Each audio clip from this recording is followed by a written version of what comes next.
കാലാവസ്ഥാ വ്യതിയാനത്തിന്റെ ആഘാതങ്ങളിൽ നിന്നും സംരക്ഷണത്തിന് പൗരന് അവകാശമുണ്ടെന്ന് സുപ്രീംകോടതി. തുല്യതയ്ക്കുള്ള അവകാശവും ജീവിക്കാനുള്ള അവകാശവും നിർദ്ധാരണം ചെയ്താൽ ഇക്കാര്യം ബോധ്യമാകുന്നതാണ്. ശാസ്ത്രീയ ബോധത്തിന്റെയും ദേശീയ അന്താരാഷ്ട്ര തലത്തിലുള്ള നടപടികളിലൂടെയും അവകാശങ്ങൾ ഉറപ്പാക്കണമെന്നാണ് സുപ്രീംകോടതിയുടെ നിഗമനം.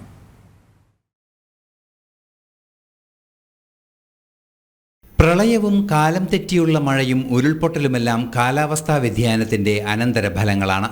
അന്തരീക്ഷത്തിലേക്ക് പുറന്തള്ളുന്ന കാർബൺ മുതൽ തത്വദീക്ഷയില്ലാത്ത പരിസ്ഥിതി വിരുദ്ധ പ്രവർത്തനങ്ങളും കാലാവസ്ഥാ വ്യതിയാനത്തിന് കാരണമാകുന്നു. ഈ പശ്ചാത്തലത്തിലാണ് സുപ്രീം കോടതി വിഷയം പരിഗണിച്ചത്.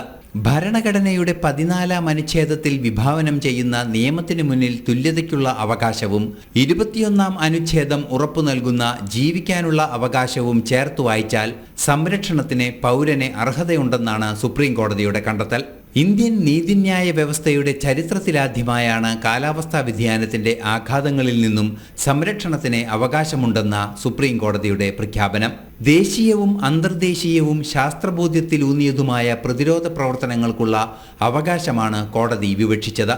കുടിയിറക്കപ്പെടുന്നതിൽ നിന്നുള്ള സംരക്ഷണം ഉൾപ്പെടെ ഉറപ്പുവരുത്തിക്കൊണ്ടായിരിക്കണം കാലാവസ്ഥാ വ്യതിയാന പ്രതിരോധ നടപടികളെന്നും കോടതി വ്യക്തമാക്കുന്നു. ഗ്രേറ്റ് ഇന്ത്യൻ ബസ്റ്റാർഡ് പക്ഷികളുടെ സംരക്ഷണത്തിന് നേരത്തെ ഉണ്ടായ സുപ്രീം കോടതി നിരീക്ഷണത്തിന്റെ സമാനതകൾ ഉൾക്കൊള്ളുന്നതാണ് പുതിയ നിഗമനം. വൈദ്യുത കമ്പികളിൽ തട്ടി ബസ്റ്റാർഡ് പക്ഷികൾ മരണമടയുന്ന വിഷയത്തിലാണ് കോടതി സമാന നിഗമനം നടത്തിയത്. പക്ഷികളുടെ സുരക്ഷയ്ക്ക് ഭൂമിക്കടിയിലൂടെ കേബിൾ സ്ഥാപിക്കുന്നതിനുള്ള സാധ്യത പഠിക്കാനായിരുന്നു അന്ന് നൽകിയ നിർദ്ദേശം.